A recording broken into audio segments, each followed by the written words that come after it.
एक नई test series के साथ। हम ये कहें कि संपूर्ण राजस्थान जीके की जो टॉपिक वाइज टेस्ट सीरीज हम करने जा रहे हैं उसकी शुरुआत है आज। तो आप सभी साथियों से निवेदन, सभी साथियों को वंदे मातरम, और वंदे मातरम के साथ ये निवेदन कि आप अपने सभी साथियों तक ये क्लास पहुंचाएं ताकि हम जो टॉपिक वाइज सीरीज आज स्टार्ट करने जा रहे हैं ये मैक्सिमम अभ्यर्थियों तक पहुंचे।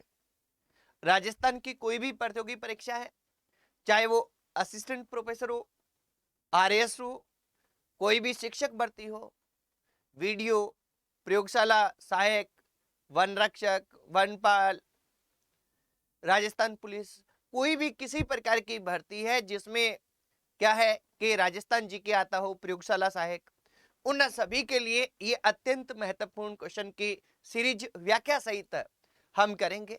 और आप क्या है कि आपसे निवेदन मेरा रहेगा कि इसमें अति महत्वपूर्ण क्वेश्चन है, इनकी व्याख्या भी मैं साथ में करूंगा। तो आप एक बार इसको देखें और फिर इसकी पीडीएफ है हमारे टेलीग्राम चैनल पर उपलब्ध करवा देंगे, वहां से पीडीएफ को देखकर आप अपने नोट्स बना ले। आने वाले बहुत से पेपर्स में इसमें से बहुत से क्वेश्चन है वो आपको मिलेंगे, क्योंकि अभी तक के हमारे अनुभव के अनुसार पिछले सालों में जो क्वेश्चंस पूछे गए हैं उनके आसपास कोई क्वेश्चन बनते हैं, उन सभी पर चर्चा अपने इस वीडियो में करेंगे। तो आज अपने स्टार्ट करते हैं और इसमें पहला ही क्वेश्चन हम देखते हैं। एक बार सभी साथी जुड़ जाए फटाफट। हाँ जी, अभी अपने देखते हैं कि आप जो सभी मित्र हैं ये इस पहले क्वेश्चन का उत्तर दें। आज थोड़ा सा, हाँ, सभी मित्रों को नमस्कार, गुड इवनिंग, वंदे मातरम। पहला क्वेश्चन हमारा क्या है कि मध्य प्रदेश को 2 बार छूने वाले जिले हैं। ये सामान्य परिचय आपने क्या कि आज मैप के आसपास ही घूमेंगे। क्या है, मैप के आसपास ही घूमेंगे। तो मैप पर आधारित हमारे क्वेश्चन रहेंगे। मध्य प्रदेश को 2 बार छूने वाले हमारे जिले हैं ये हमें बताने हैं। तो मध्य प्रदेश को 2 बार छूने वाले जिले गंगानगर बाड़मेर, अजमेर चित्तौड़गढ़, भीलवाड़ा झालावाड़ या कोटा चित्तौड़गढ़, कौन से हैं? फटाफट से उत्तर दे देंगे। मैक्सिमम साथियों के उत्तर बहुत ही अच्छे आ रहे हैं, बहुत ही सुंदर उत्तर आप सभी साथी दे रहे हैं।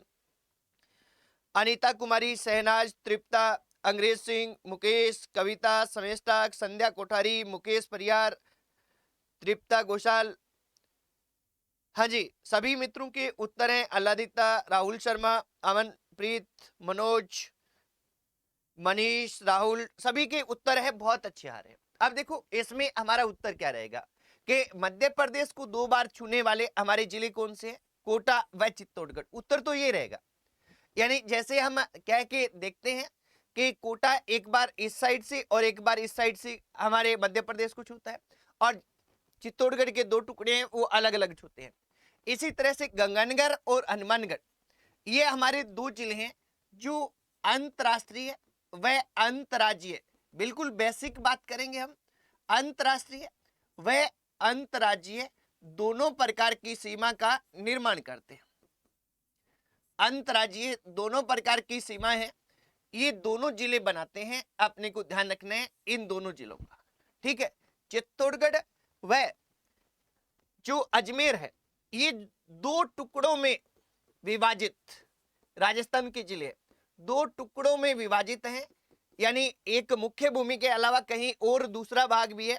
2 टुकड़ों में विभाजित राजस्थान के जिले 2 ही हैं, और वो दोनों के दोनों कौन से हैं?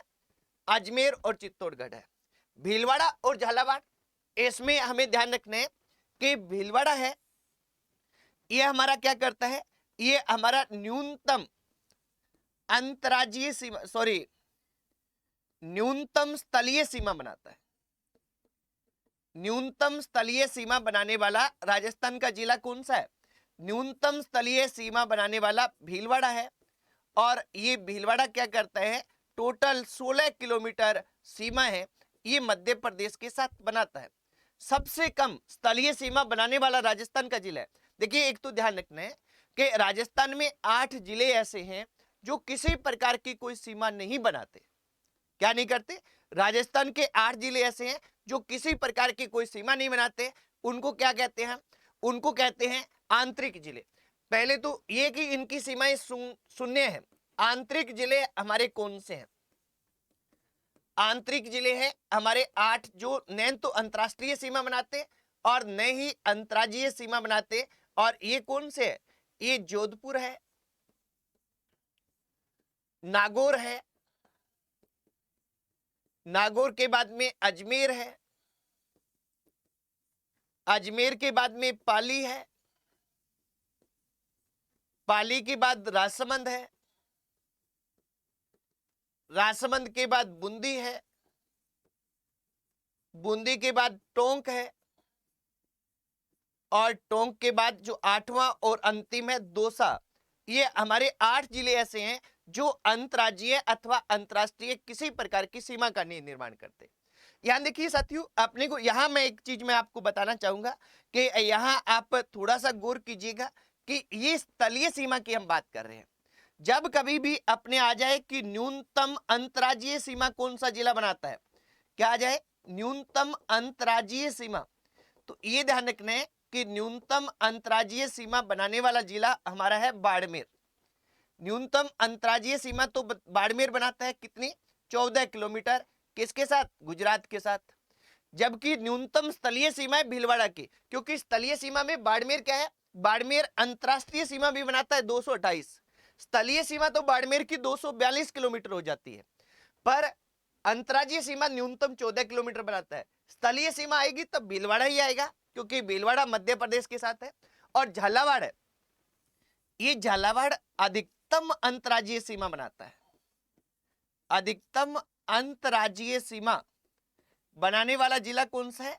अंतर्राज्यीय सीमा बनाने वाला जिला है वो है झालावाड़। और झालावाड़ कितनी बनाता है? 520 किलोमीटर बनाता है। किसके साथ बनाता है? तो मध्य प्रदेश के साथ बनाता है। ठीक है, तो ये हमें पता होने चाहिए सारे फैक्ट। आपको पीडीएफ उपलब्ध करवा देंगे इस क्लास के तुरंत बाद में, तो आप वहां से नोट कर लीजिएगा। अभी हमारा अगला क्वेश्चन हम देखते हैं। अगला हमारा क्या है? अगला है कि राजस्थान का क्षेत्रफल किस देश के लगभग बराबर है? राजस्थान का क्षेत्रफल है वो किस देश के लगभग बराबर है, ये हमें बताना है। ठीक है, अब देखिए बताइए, श्रीलंका के बराबर, ब्रिटेन के बराबर, जर्मनी के बराबर या इजराइल के बराबर? किसके लगभग बराबर है ये हमें बताना है। तो यहां देखिए, राजस्थान का क्षेत्रफल है ये जर्मनी के लगभग बराबर है।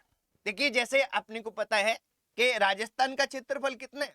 342 239 वर्ग किलोमीटर, या हम 132 140 वर्ग मील यानी मील में बात करें तो राजस्थान का ये क्षेत्रफल है। और राजस्थान भारत में नंबर 1 पर है। ठीक है, और जर्मनी है, इस जर्मनी का जो क्षेत्रफल है ये 3,57,000 वर्ग किलोमीटर है। वर्ग किलोमीटर इसका रहता है जो लगभग राजस्थान के बराबर है। क्या है? लगभग राजस्थान के ये बराबर रहता है। ब्रिटेन है, ब्रिटेन का जो क्षेत्रफल है वो 242 लाख वर्ग किलोमीटर है। यानी क्या है, हम कहें कि ब्रिटेन से हम लगभग क्या है 1.5 गुना बड़े हैं। राजस्थान है ये इंग्लैंड से कितना बड़ा है? 1.5 गुना बड़ा है।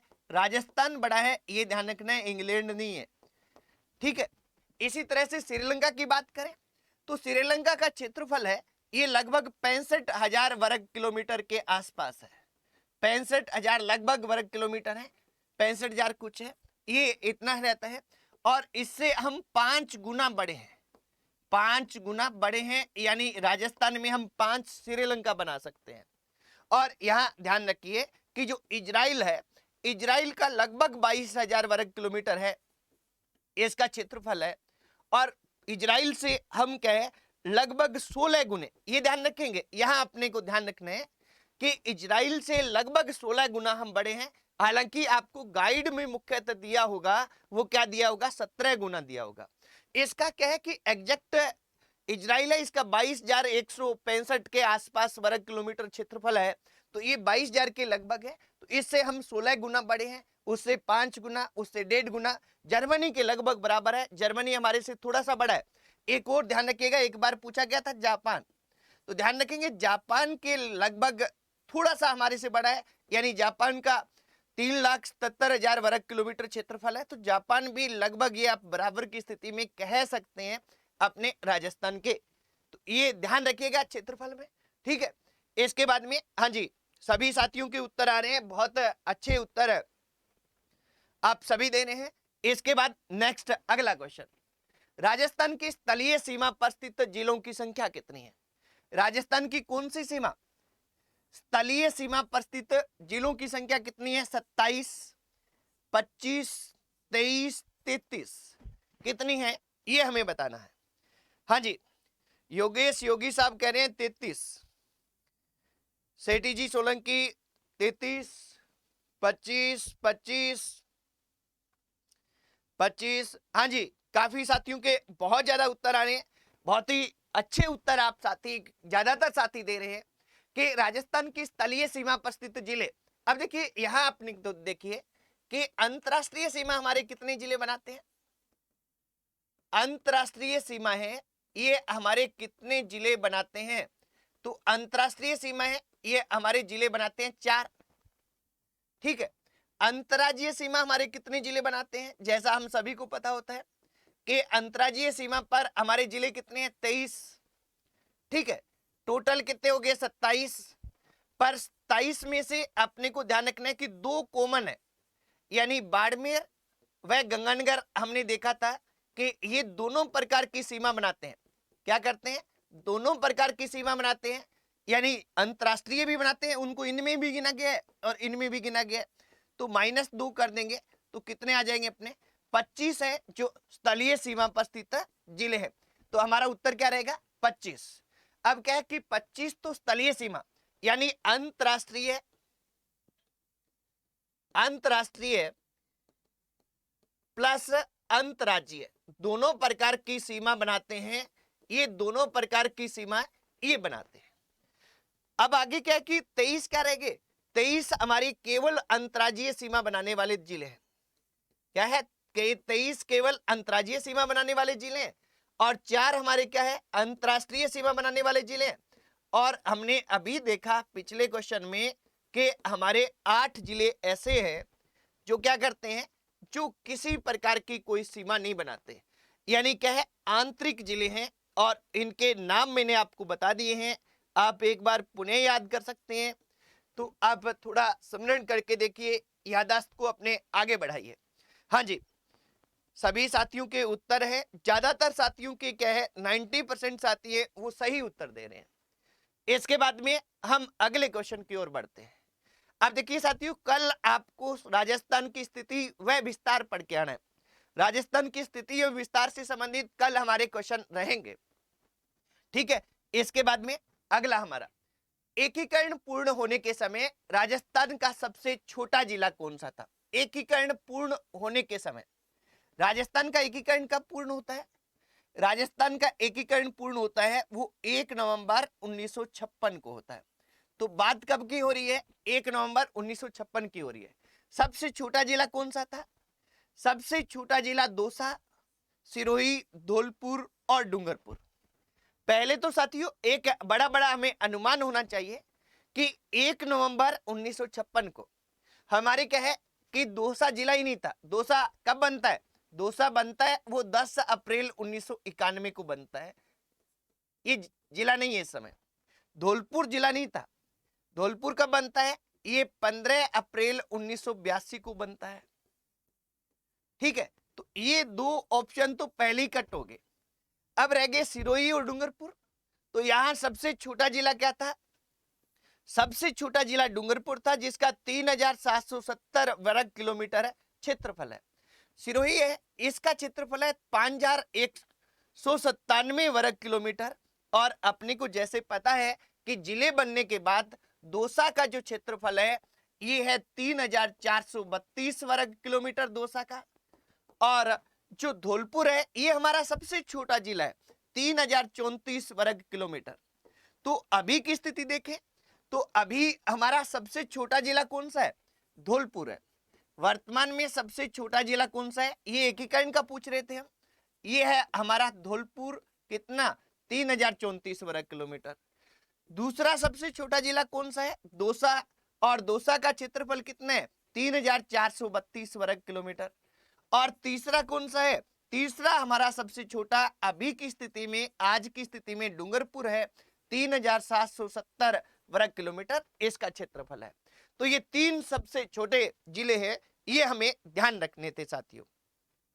बहुत ही अच्छा उत्तर दे रहे हैं, कुछ साथी हालांकि थोड़ा सा गड़बड़ कर रहे हैं, पर मैक्सिमम साथी हैं, ये मैक्सिमम साथियों के उत्तर है वो सही आ रहे हैं। अब अगले क्वेश्चन की ओर बढ़ते हैं। अगला क्वेश्चन क्या है कि निम्न में से कौन सा जिला आंतरिक जिला नहीं है।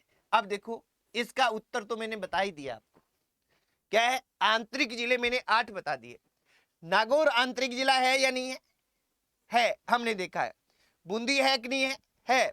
जयपुर नहीं है, क्योंकि जयपुर की सीमा है वो हरियाणा के साथ सीमा लगती है, हरियाणा के साथ सीमा है, ये लगती है, ये आंतरिक जिला नहीं है। और दौसा आंतरिक जिला है, तो यहाँ नहीं है वो पूछा था, तो वो हमें क्या बताना था कि जयपुर है।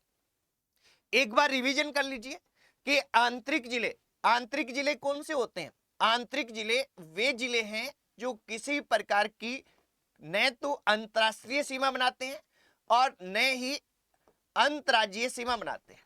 हमारे क्या है कि अंतर्राज्यीय अथवा अंतरराष्ट्रीय सीमा न बनाने वाले जिले कितने हैं, 8 है। और ये 8 कौन से थे, फटाफट से कमेंट कर दीजिए, ये 8 जिले कौन से हैं, ये हमें बताने हैं। अभी मैंने बताए हैं पीछे के क्वेश्चन में, आप फटाफट से अब बता दीजिए। हाँ जी, हाँ साथी लोग बताने का प्रयास कर रहे हैं, पर 8 लंबे हो जाएंगे। अभी आप देखो जोधपुर, कौन सा देखा था हमने, जोधपुर। जोधपुर के बाद नागौर, आप मैप में चलिए उसी हिसाब से जैसे मैप चल रहा है। अजमेर, अजमेर के बाद पाली, पाली के बाद राजसमंद, राजसमंद के बाद भी बूंदी, बूंदी के बाद में टोंक, और टोंक के बाद में दौसा। ये हमारे क्या थे, ये हमारे 8 जिले थे जो क्या है कि आंतरिक जिले है। नेक्स्ट अगला क्वेश्चन, अगला क्या है हमारा क्वेश्चन कि निम्न में से किस जिले में सूर्य की किरणें सर्वाधिक सीधी पड़ती है। फटाफट से उत्तर देंगे साथियों, ये जिला है, इसमें सर्वाधिक सीधी किरणें किस जिले में पड़ती हैं, ये हमें बताना है। फटाफट से बता देंगे, हाँ जी कमेंट कर देंगे, फटाफट करेंगे। क्वेश्चन आपके सामने है कि निम्न में से किस जिले में सूर्य की किरणें सर्वाधिक सीधी पड़ती है। परविंदर कौर, अमन चिंपा, जितेंद्र शर्मा, अलवर, कलवंत, मुकेश परिहार, सोनू वर्मा, अलग अलग उत्तर आ रहे हैं हमारे। पहले तो आप देखिए साथियों कि जैसलमेर ऑप्शन में क्या है, बीकानेर, नागौर और जालोर। अब हमें क्वेश्चन में ये देखना होता है कि जब भी किरणों को पूछा जाता है तो किसकी बात हो रही है, सीधी की बात हो रही है या तिरछी की, किसकी बात हो रही है, सर्वाधिक किसकी बात हो रही है, तिरछी की हो रही है या सीधी की, ये आपको ध्यान रखना है। फिर आपको अगली बात क्या ध्यान रखनी है, अगली ये ध्यान रखनी है कि अगर तिरछी पूछी जाती है कि सर्वाधिक तिरछी कौन सी होगी, तो सर्वाधिक जो तिरछी है, क्या सर्वाधिक तिरछी कौन सी होगी या सर्वाधिक सीधी कौन सी होगी, ये आपसे क्वेश्चन पूछा जा रहा है। तो आप पहले से ध्यान से देखें और अच्छे से आपको याद होना चाहिए कि सर्वाधिक तिरछी है वो कोई भी जिला जो उत्तर में होगा, जो 4 ऑप्शन है उनमें सबसे उत्तर में जिला होगा वहां सर्वाधिक तिरछी होगी। और सर्वाधिक सीधी जहां कोई भी जिला दिया जा रहा है वो सर्वाधिक जो सबसे दक्षिण में होगा वहां सर्वाधिक सीधी पड़ती है। जैसे हम थोड़ा ये मान लीजिए कि ये क्या है, सॉरी ये मान लीजिए कि ये किसका मैप है, ये राजस्थान का है। अब अपने जैसलमेर, तो जैसलमेर यहां पर है, यहां पर जैसलमेर है। इसके बाद में हम बात करें किसकी, बीकानेर, तो बीकानेर यहां पे है। नागौर, तो नागौर यहां पे है। जालोर, तो जालोर यहां पर है। अब हमें क्या देखना है, हमें शब्द से ज्यादा सीधी देखनी है। जब सीधी देखनी है, क्योंकि ये मैप हमें आना चाहिए, जब मैप आएगा तभी ऐसे क्वेश्चन हम सही कर पाएंगे, अन्यथा की स्थिति में नहीं कर पाएंगे। तो यहाँ क्या है, सर्वाधिक सीधी, तो हमें दक्षिण वाला जिला देखना है। तो ये 4 है, ये ऊपर उत्तर होता है, ये क्या होता है, दक्षिण होता है, ये हम सभी को पता है। तो जालोर है, ये दक्षिण में है, तो यहाँ सबसे ज्यादा सीधी पड़ेगी। और इनमें उत्तर में क्या है, बीकानेर है, तो यहाँ सबसे ज्यादा तिरछी पड़ेगी। तिरछी पूछते तो हमारा बीकानेर उत्तर होता, और सीधी पूछी है तो हमारा जालोर उत्तर है। ये आपको ध्यान रखना है और अच्छे से ध्यान रखना है, ठीक है। इसके बाद में नेक्स्ट अगले क्वेश्चन की ओर बढ़ते हैं। एक देखिए साथियों, मैं पुनः बता देता हूं, आप पीडीएफ टेलीग्राम चैनल से प्राप्त करें। आज हमारी ये पहली क्लास है, किस पे चल रही है, राजस्थान के सामान्य परिचय पे। कल 9:15 बजे, अब 9:15 बजे रोज को क्लास होगी। कल राजस्थान की स्थिति और विस्तार होगा, और उसको आप पढ़ के आइएगा। फिर यहाँ हम क्वेश्चन हल करके देखेंगे कि कितने सही होते हैं। और ये क्वेश्चन क्लास के बाद में तुरंत आप नोट डाउन कर दीजिएगा। क्या करना है, तुरंत आप नोट डाउन कर दीजिएगा। क्लास ये पीडीएफ मिलते ही, राजस्थान के किस व्यक्ति को सबसे पहले पद्म श्रेणी का अवार्ड मिला। अब देखिए अच्छे से पढ़िएगा, इसको जल्दबाजी नहीं करनी है। क्या बताना है हमें, राजस्थान के किस व्यक्ति को सबसे पहले पद्म श्रेणी का अवार्ड मिला। कंवर सेन, जानकी देवी बजाज, रत्ना शास्त्री, उपयुक्त सभी। हाँ जी, फटाफट से उत्तर दे देंगे, सभी फटाफट से उत्तर दे देंगे। हाँ जी,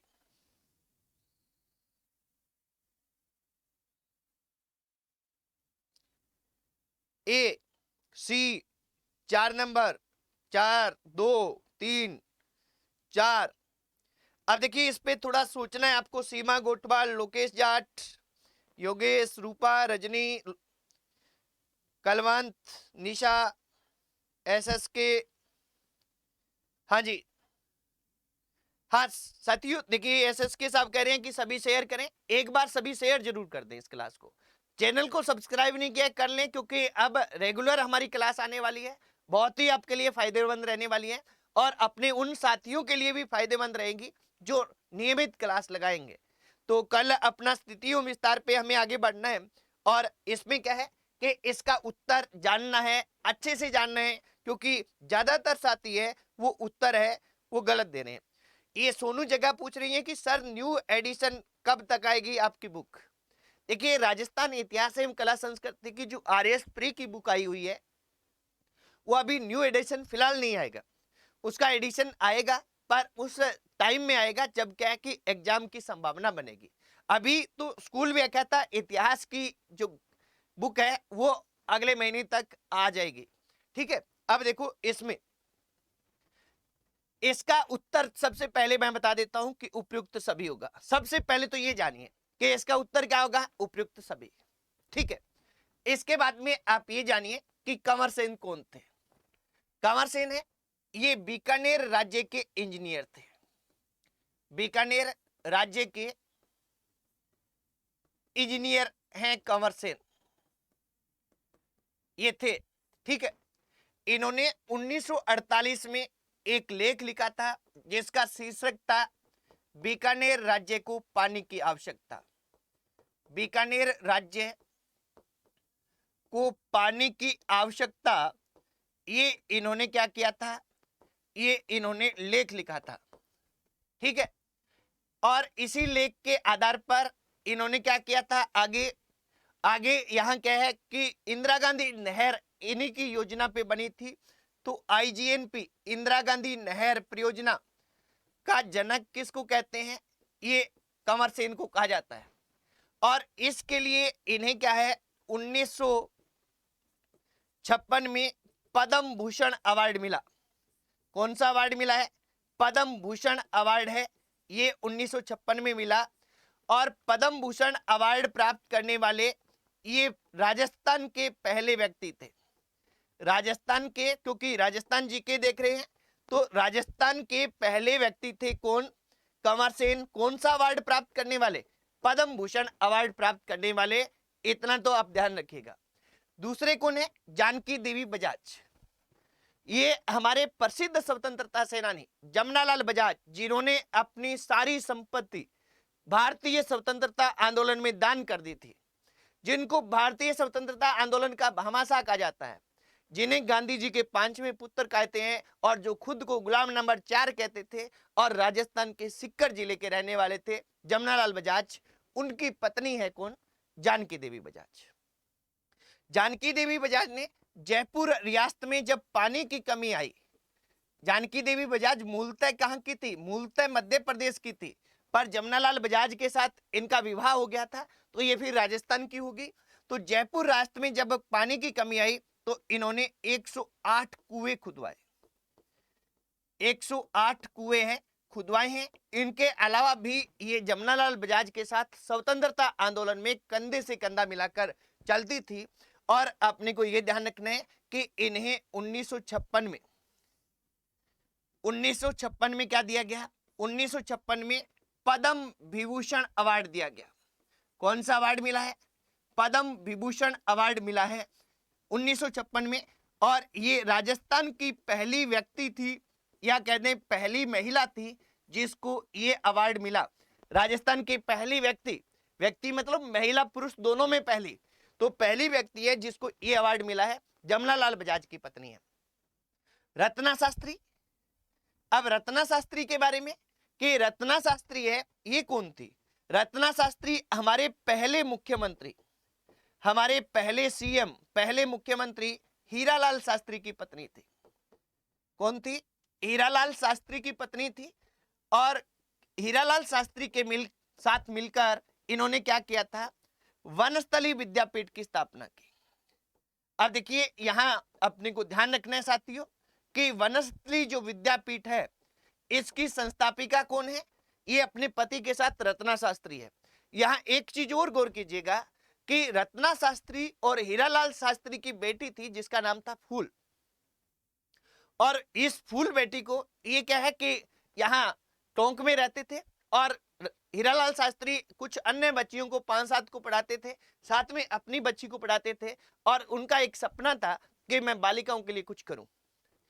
इसी दौरान क्या होता है कि वो फूल है, उस फूल की मृत्यु हो जाती है और इससे बड़े ही व्यथित होते हैं हीरालाल शास्त्री और उनकी पत्नी रत्ना शास्त्री। और फिर ये करते हैं कि हम हमारी पुत्री की याद में कुछ ऐसा काम करें कि आने वाला इतिहास याद करें। और इसी के फलस्वरूप ये क्या करते हैं, निवाई टोंक में जो वनस्थली नामक स्थान है वहां एक संस्था स्थापित करते हैं, बालिका विद्यालय स्थापित करते हैं। इस बालिका विद्यालय का प्रारंभ में नाम होता है जीवन कुटीर। 1943 के बाद इसका नाम परिवर्तित किया जाता है, वनस्थली विद्यापीठ कहा जाता है। आज ये डीम्ड विश्वविद्यालय है, अपने आप में स्वतंत्र विश्वविद्यालय है। सारी परीक्षाएं यहाँ होती हैं, सारी मार्कशीट यहाँ बनती है, सब कुछ यहाँ होता है और पूरे भारत का महिला शिक्षा को समर्पित सबसे बड़ा संस्थान है जहाँ केवल आवासीय चीजें मिलती है, पूर्णतः आवासीय। वहां लड़कियां रहती है, वहीं पढ़ती है और सब कुछ करती है। पूरे भारत में महिला शिक्षा को समर्पित पूर्णतः आवासीय जो विश्वविद्यालय है वो इनकी देन है। और इन रत्ना शास्त्री को साथियों क्या हुआ कि 1955 में ये डीम्ड विश्वविद्यालय के लिए इन्हें 1955 में पद्मश्री अवार्ड मिला। ये पद्मश्री अवार्ड प्राप्त करने वाली राजस्थान की पहली व्यक्ति थी, व्यक्ति महिला पुरुष दोनों में। और इन्हें 1975 में कौन सा अवार्ड मिला है? 1975 में इन्हें पद्म भूषण अवार्ड मिला है, पद्म भूषण अवार्ड। और ये देखिए अपने को ध्यान रखना है, पद्म भूषण अवार्ड प्राप्त करने वाली भी ये राजस्थान की पहली महिला थी। 1975 से पहले किसी महिला को नहीं मिला, पुरुष को तो मिला है, कंवर सेन पहले ही लिया है, पर किसी महिला को नहीं मिला, पहली महिला है। और साथ में एक और ध्यान रखिएगा कि राजस्थान की एकमात्र महिला है जिसको पद्मश्री और पद्म भूषण दोनों अवार्ड मिले हैं और किसी भी महिला को अब तक ऐसा नहीं मिला है। तो ये आपके क्वेश्चन है।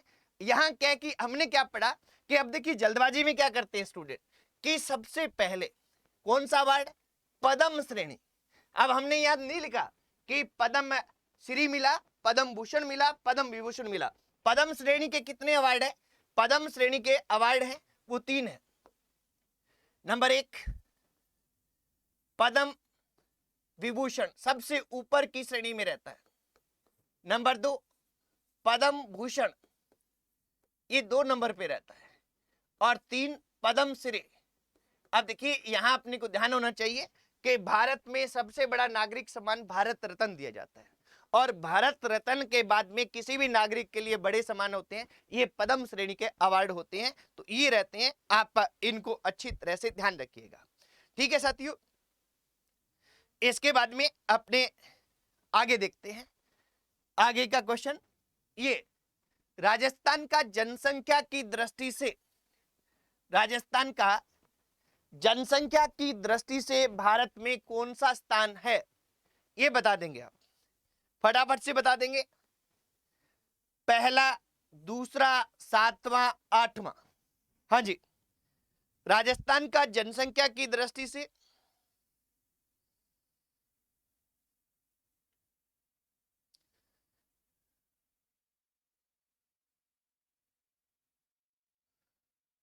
हाँ जी, जनसंख्या की दृष्टि से अलग अलग साथियों के आ रहे हैं।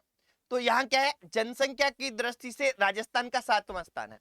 यहाँ एक बात ध्यान रखनी है साथियों, अपने को क्या रखनी है कि वर्ष 2011 की जनगणना के समय, वर्ष 2011 की जनगणना के समय हमारा जो स्थान था वो 8वां था।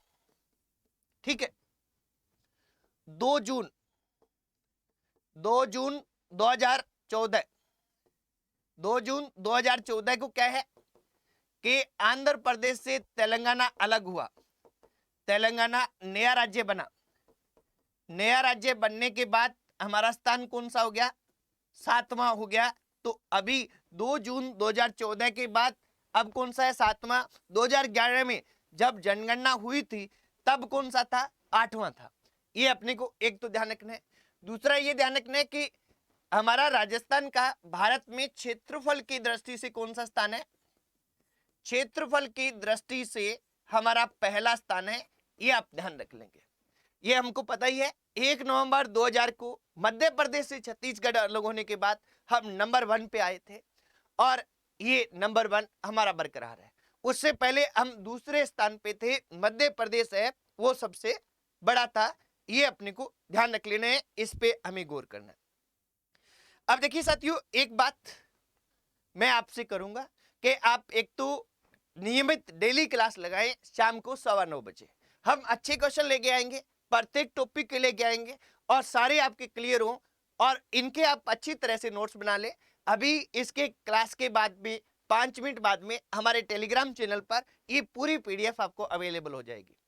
इसको देखकर आप नोट्स बनाएं, वीडियो को अपने स्टेटस पे शेयर करें, सोशल मीडिया पे शेयर करें, ताकि हम ज्यादा अभ्यर्थियों तक पहुंच पाए। और साथ में ही क्या है कि आप नियमित तौर पर टॉपिक को तैयार करके आए। जैसे कल हमारा टॉपिक रहेगा राजस्थान की स्थिति व विस्तार, तो स्थिति और विस्तार को पढ़ के आए, और कल अपने 9:15 बजे मिलेंगे। आज इतना ही साथियों, जय हिंद, वंदे मातरम।